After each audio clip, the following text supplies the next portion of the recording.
Hello बच्चों, चलिए दिए गए प्रश्न को समझते हैं। गुणनखंड विधि से निम्न द्विघात समीकरण के मूल ज्ञात कीजिए।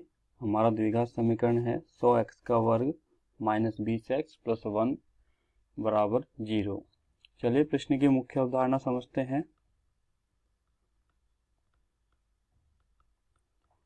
गुणनखंड प्रमेय से द्विघात समीकरण ax square plus bx plus c बराबर 0 में b ऐसी दो संख्याओं का योगफल है। b का मान ऐसी दो संख्याओं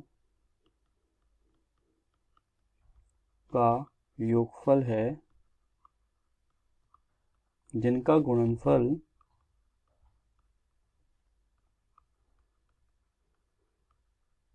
a और c के गुणनफल के बराबर होता है। चलिए प्रश्न को समझते हैं। प्रश्न में हमें समीकरण दिया है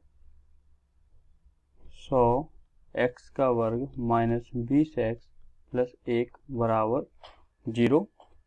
यहाँ ये हमारा समीकरण 1 है। समीकरण 1 की द्विघात समीकरण ax का वर्ग प्लस bx प्लस c बराबर 0 से तुलना करते हैं। तुलना करने से हमें a b c का मान प्राप्त होगा। चलिए तुलना करने पे a बराबर आता है 100, b बराबर आता है माइनस का 20, c बराबर आता है 1। और यहाँ से हम क्या लिख सकते हैं, ac मतलब a और c का गुणनफल क्या होगा, 100 गुणा 1 बराबर 100। और हमें b का मान पता है कितना है, b बराबर है माइनस का 20। हमें b ऐसी दो संख्याओं का योगफल बताना है जिनका गुणा करने पर हमें 100 प्राप्त हो। तो क्या मैं इसको लिख सकता हूँ, माइनस 10, इनको जोड़ने पर हमें प्राप्त हो जाएगा माइनस का 20 और गुणा करने पर क्या प्राप्त होगा, देखिए माइनस का 10 गुणा माइनस का 10, तो हमें प्राप्त हो जाएगा प्लस का 100। और हमें यही चाहिए AC का बराबर, जो कि हमें दिया गया है। चलिए प्रश्न को देखते हैं। प्रश्न का समीकरण है 100x स्क्वायर तो माइनस 20x प्लस 1 बराबर 0। इसको मैं लिख सकता हूँ 100x square minus 10x plus 1 बराबर 0। यहाँ से मैं आगे हल करूँगा, 10x उभयनिष्ठ लूँगा, अंदर कोष्टक में बचेगा 10x माइनस 1, इधर से माइनस 1 कॉमन लिया, इधर से बचेगा 10x माइनस 1। पुनः लिखने पर 10x माइनस 1 बराबर 0। चलिए देखते हैं क्या बनता है। ये हमारा बनता है 10x माइनस 1 का वर्ग बराबर 0। इसको हम समीकरण 2।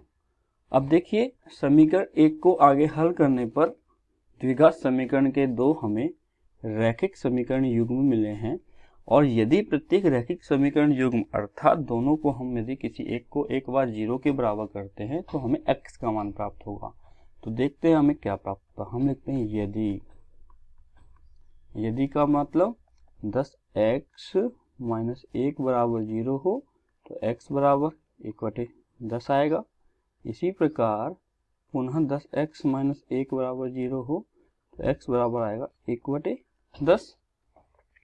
तो x का मान या तो 1/10 होगा या फिर हम कह सकते हैं अर्थात दिए गए द्विघात समीकरण के मूल एक दूसरे के बराबर एवं 1/10 होंगे। आशा करता हूं प्रश्न की मुख्य अवधारणा के आधार पर जिस प्रकार हमने प्रश्न को हल किया है आपको समझ आया होगा। धन्यवाद।